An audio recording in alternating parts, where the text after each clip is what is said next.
Sorry about that. I opened up my AirPod case and it shut down my stream. So now I know. Quit fucking around and fiddling with your hands, little fidgeter.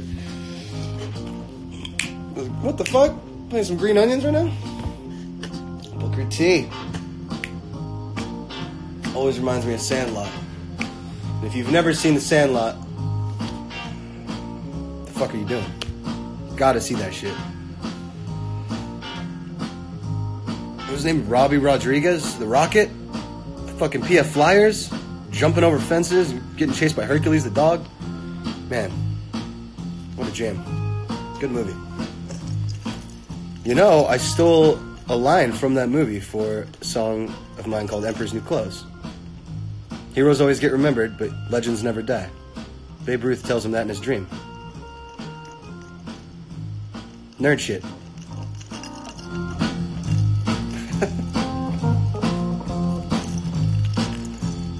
Tell us about the new album. Well, what about it? How about this? About I go song to song looking at it, and I can't give you titles, but I'll describe each one. Let's see, one of them sounds like you could be in a 70s roller rink.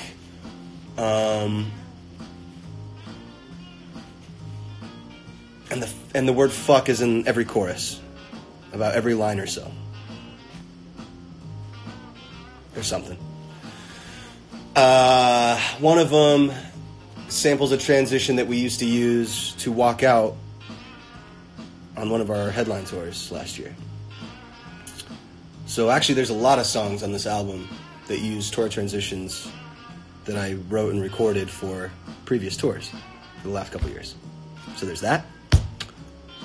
I'll look at some of these other songs. Oh man, this one is piano, some strings pop in. It's just really pretty.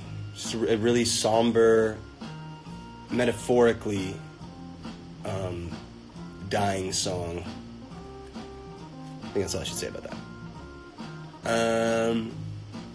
One of them talks about how, as a society, we really celebrate an excess of drugs, alcohol, all this stuff, and how you don't need to binge and go crazy on shit to feel like you're doing it right. You know, binge culture. Basically, you can enjoy yourself, but when you take a step over the line a little too far, you kind of land in this world that is not so healthy, you know? There's like 4 songs where I'm calling out to my mom, basically, shout-outs to my mom, saying like, hey, look at everything that's happened over the last, like, 13 years. How crazy is this? Yeah.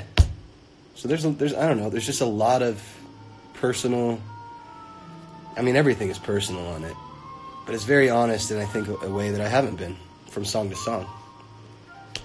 And sure, there's songs where I like to talk about, like, having the best night of my life, but, I mean,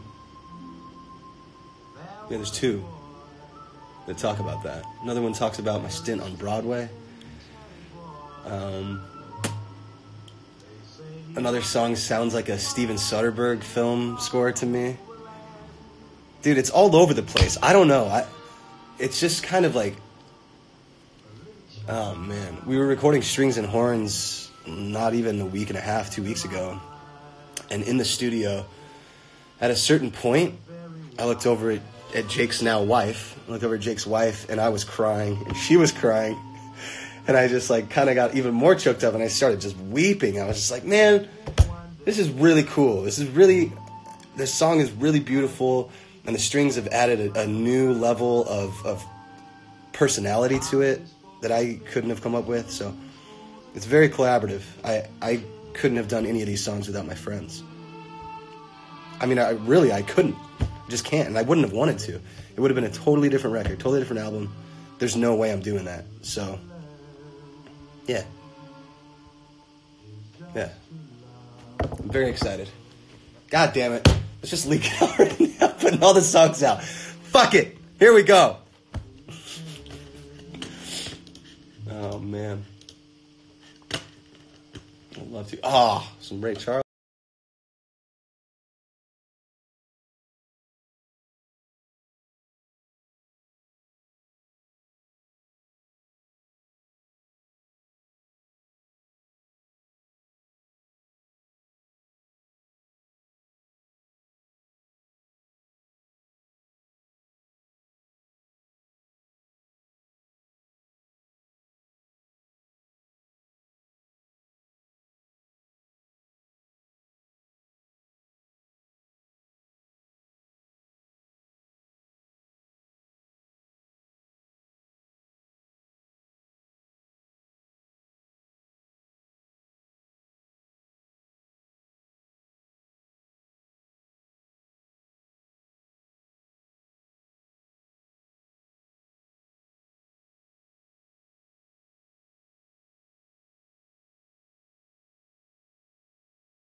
fact joke about weed is that it has 0 casualties. So, yeah. But if it's cigarettes, yeah, I did. I support it, but honestly, half my friends do, half my friends don't. Smoke, I mean, cigarettes. Like, no one judges, no one gives a shit. It's just, hey, you do you, man. If you want to quit, you quit. Go for it.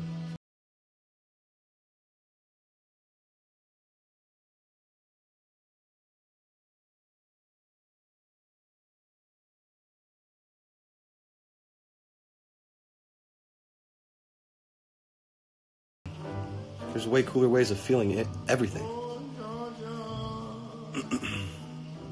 Yo, hello, welcome. First time, welcome. This is all it is. I put on music and I'm chilling, just talking with you guys. So here you go.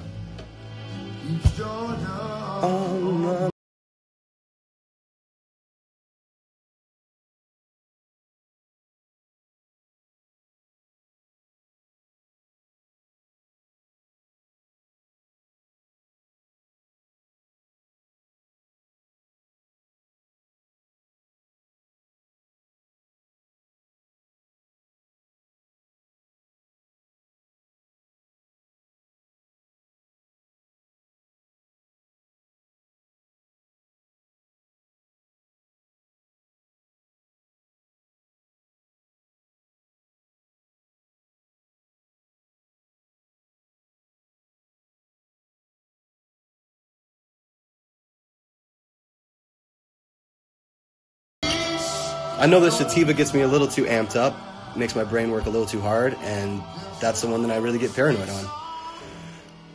And if I smoke indica or the like, then I'm chilling, you know? I could still be very productive. This whole album I was smoking indica only. Yeah. But it does, right? It affects you in different ways. Especially nowadays, when weed today is like super Hulk steroid injected weed. It's like Lance Armstrong weed. It's like untouchable from 10 years ago even. You know, the way they've like extracted all the best enzymes so as it grows and you cure it and you spray it down and just as it's germinating and all this bullshit, it just gets healthier and healthier and it basically is just like working itself out on a bush. Because now it's just really crazy. It's really strong and I like it. Not a lot of people do. Not a lot of people can hang, so you live, you learn, right? You got to make mistakes to figure out where you land. Where's your niche?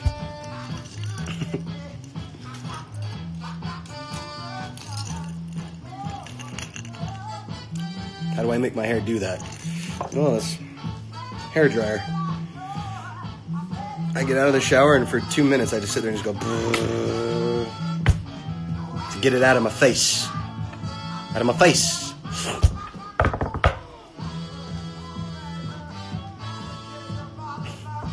Wow, you have a lot of knowledge on weed.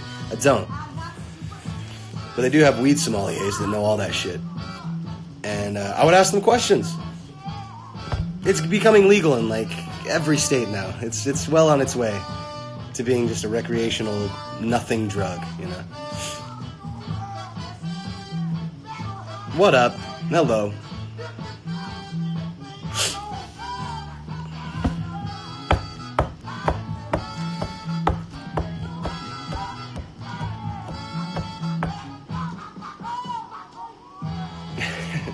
Bum, bum. Bum, bum, bum, bum. And on my forehead? Yeah. I know a lot of people who have a bigger one, or claim they do, but, you know, you guys know where the biggest is. Come on. You guys know what's up. I look like Jimmy Neutron. There we go. Should you put it in my face? Is that better?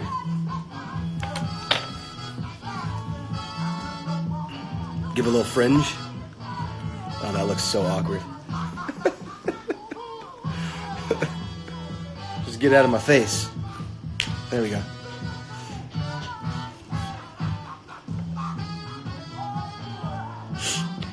What up? What up? What up? What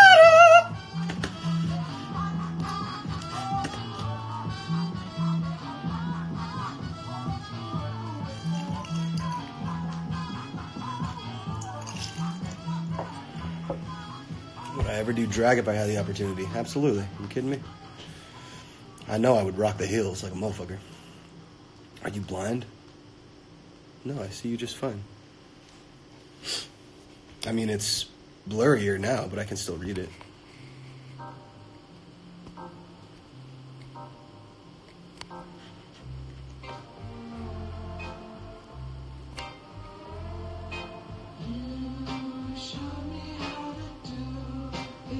Good old turtles. I love turtles.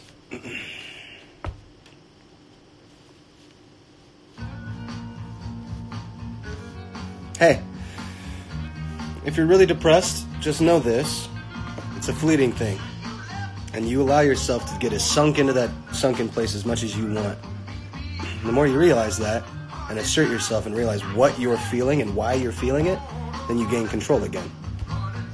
So let it ruminate, sulk in that a little bit, and think about why you're feeling so sad. And if there's no reason to it, just be sad for a little bit. Steer into that skid. Go for it. You're gonna feel really sad. It doesn't mean you act upon it and do things that are detrimental to your body or your psychological state or well-being. But it's fleeting. The next moment you're gonna be so good. Don't even worry about it. Put on your favorite music. What I used to do when I was depressed as a kid is I would put on the saddest music I could think of, exactly what I was feeling at the time, and I would just let it ruminate. I would marinate in my sadness, for lack of a better term.